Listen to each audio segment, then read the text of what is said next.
जय हिंद दोस्तों। आप सभी विद्यार्थियों का स्वागत है मेरे इस चैनल में।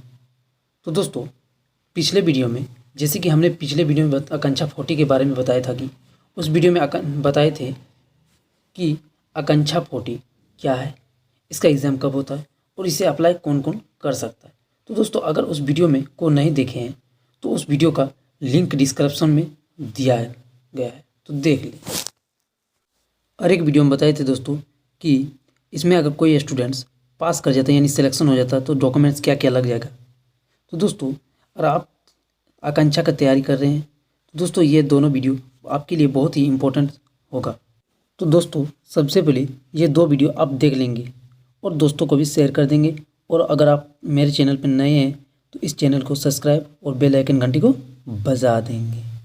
तो दोस्तों, आज हम बात करेंगे आकांक्षा 40 का 40 क्वेश्चन फिजिक्स का।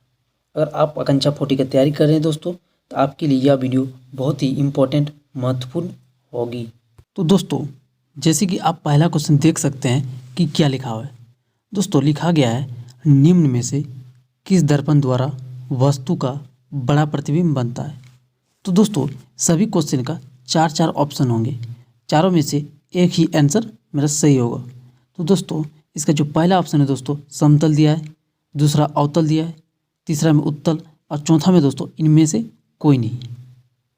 तो दोस्तों, वस्तु का बड़ा प्रतिबिंब अवतल दर्पण में बनता है, यानी कि ऑप्शन नंबर बी मेरा इसमें राइट आंसर हो जाएगा।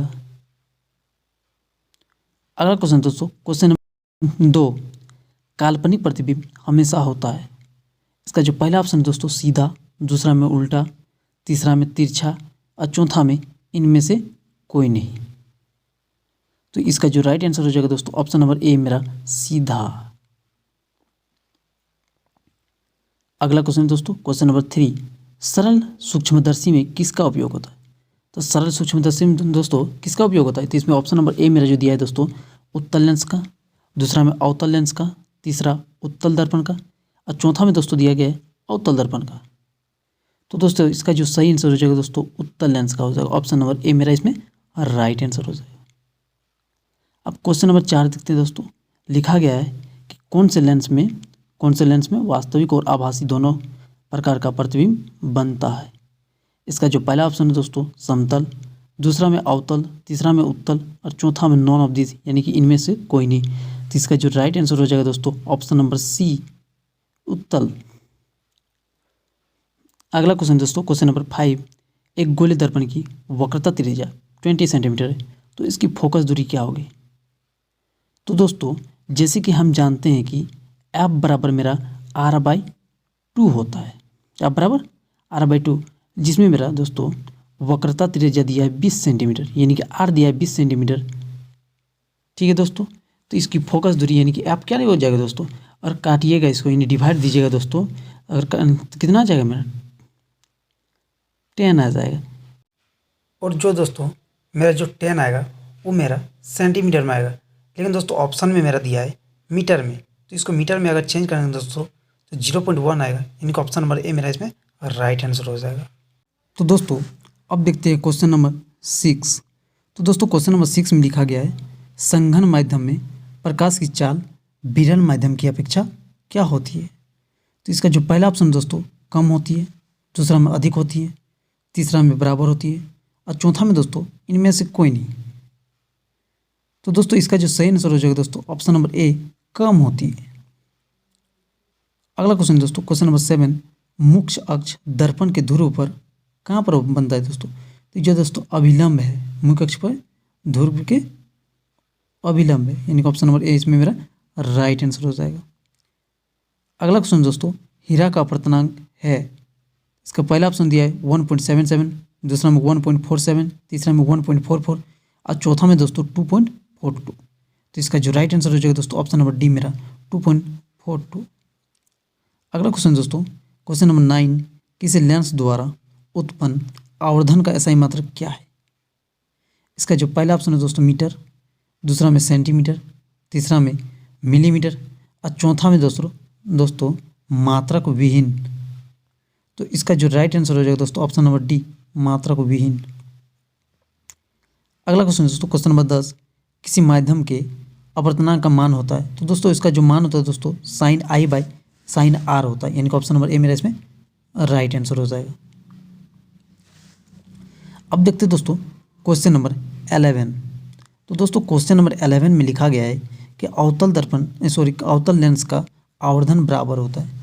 तो दोस्तों अवतल लेंस का आवर्धन बराबर होता है V बाई यू, यानी कि इसमें कौन सा ऑप्शन में है दोस्तों, ऑप्शन नंबर डी में है मेरा। अगला क्वेश्चन दोस्तों क्वेश्चन नंबर 12।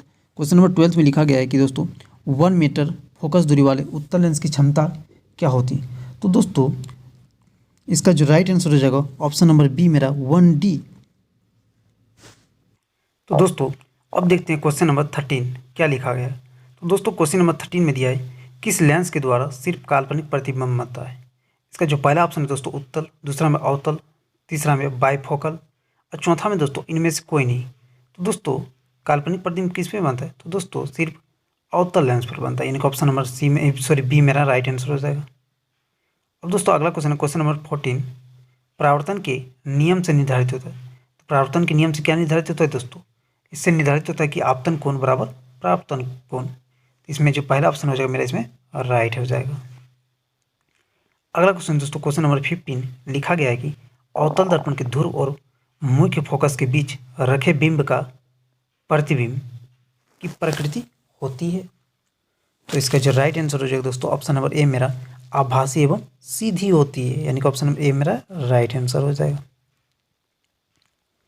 अगला क्वेश्चन दोस्तों क्वेश्चन नंबर 16, वास्तविक प्रतिबिंब का आवर्धन होता है। वास्तविक प्रतिबिंब का वो आवर्धन होता है। तो इसका पहला ऑप्शन जो दोस्तों दिया गया है धनात्मक, दूसरा में ऋणात्मक, तीसरा में शून्य और चौथा में दोस्तों इनमें से कोई नहीं। तो इसका जो राइट आंसर हो जाएगा दोस्तों ऑप्शन नंबर बी मेरा इसमें राइट आंसर हो जाएगा ऋणात्मक। अगला क्वेश्चन है दोस्तों क्वेश्चन नंबर 17, लेंस की क्षमता व्यक्त की जाती है। इसका जो पहला ऑप्शन है दोस्तों फोकस दूरी द्वारा, दूसरा में फोकस दूरी के दुगुना द्वारा, तीसरा में फोकस दूरी के तिगुना द्वारा और चौथा में दोस्तों फोकस दूरी के व्यक्तिक्रम द्वारा। तो इसका जो राइट आंसर हो जाएगा दोस्तों ऑप्शन नंबर डी फोकस दूरी के व्यक्तिक्रम द्वारा। अगला क्वेश्चन दोस्तों क्वेश्चन थोड़ा छोटा दिखाई दे रहा है। तो दोस्तों इसमें पहला क्वेश्चन दोस्तों दिया गया है जो 18 नंबर दिया गया है। इसका जो आंसर है दोस्तों ए नंबर है। ठीक है दोस्तों, ठीक से नज़र नहीं आ रहा दोस्तों, आप ठीक से जूम करके इसको देख लीजिएगा दोस्तों स्क्रीनशॉट मारकर। इसके लिए दोस्तों सॉरी। अगला क्वेश्चन दोस्तों 19 नंबर, ये थोड़ा दिख रहा है दोस्तों, ऑप्टिकल फाइबर में किस सिद्धांत का प्रयोग होता है। तो दोस्तों ऑप्टिकल फाइबर में पूर्ण आंतरिक परावर्तन का प्रयोग होता है। तो ऑप्शन नंबर मेरा इसमें डी मेरा राइट हो जाएगा। अगला क्वेश्चन दोस्तों क्वेश्चन नंबर 20, निम्नलिखित में से किस कारण से पानी में टेढ़ी रखी कोई पेंसिल टूटी हुई प्रतीत होता है। तो दोस्तों यह अपवर्तन के कारण होता है, यानी कि ऑप्शन नंबर बी मेरा इसमें राइट हो जाएगा। अगला क्वेश्चन दोस्तों क्वेश्चन नंबर 21, गर्म रेगिस्तानों में मरीचिका के बनने का कारण है। अब दोस्तों देखे होंगे गर्म रेगिस्तान तो देखे होंगे दोस्तों मरीचिका, जैसे कि दोस्तों कोई आदमी दूर तक जाता है, जाती जाती दोस्तों उसको अंदाज में पता चलता है कि वहाँ पर पानी है, लेकिन वहाँ पानी नहीं रहता है, वही मरीचिका है। तो दोस्तों किसके बनने का कारण क्या है, पूर्ण आंतरिक परावर्तन के कारण, यानी कि ऑप्शन नंबर सी मेरा इसमें जो राइट आंसर हो जाएगा। दोस्तों अगर आप मेरे चैनल पर नए हैं तो मेरे चैनल को सब्सक्राइब और बेल आइकन घंटी को बजाने ना भूलिए। तो दोस्तों जैसे कि आप जानते हैं कि घंटी बजाने से पुण्य मिलता है, तो दोस्तों आपको भी यहाँ पर पुण्य मिलेगा कि जो भी हम वीडियो पोस्ट करेंगे सबसे पहले आपको मिल जाएगा। तो दोस्तों अगला क्वेश्चन देख सकते हैं कि क्या लिखा हुआ है, क्वेश्चन नंबर 22। तो दोस्तों लिखा गया है कि एक अवतल लेंस की फोकस दूरी 50 सेंटीमीटर है, तो लेंस की क्षमता क्या होगी। तो दोस्तों लेंस की क्षमता से फार्मूला से अगर आप इसको सॉल्व कीजिएगा तो इसका जो आंसर निकलेगा मेरा -2D निकलेगा, यानी कि ऑप्शन नंबर ए मेरा राइट आंसर हो जाएगा।